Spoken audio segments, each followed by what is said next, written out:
नमस्कार मित्रांनो, स्वागत आहे एका नव्या व्हिडिओमध्ये. मी आपले सर्वांचे माझ्या यूट्यूब चॅनलमध्ये स्वागत करतो. आज तुम्हाला मी या व्हिडिओमध्ये दाखवणार आहे कंद. आपल्या भाषेत याला कानफल असे म्हणतात. आम्ही उन्हाळ्यात हे सर्व कानफलं एका पिशवीत प्लॅस्टिकच्या गोला करून ठेवलेले होते आणि तुम्ही बघू शकता हे कंद. आणि त्याला आता हे सर्व वेल तयार झालेले आहेत. नाही पाणी, नाही माती किंवा काही नाही तरी देखील नैसर्गिकरित्या हे सर्व उगवलेले आहेत, वेल तयार झालेले आहेत. तुम्ही बघू शकता या प्लास्टिकच्या पिशवीमध्ये हे कंद किंवा कानफल. या कंदाची भाजी देखील केली जाते आणि आपण शिजवून देखील खाऊ शकतो.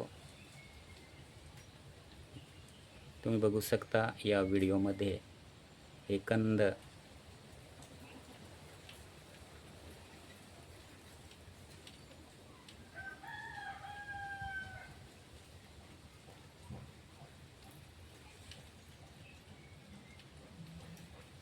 कानफल किंवा कंद, गावाकडे याला कानफल असे म्हणतात.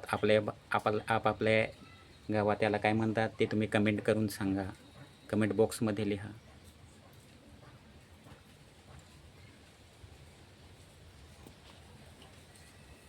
Thanks for watching.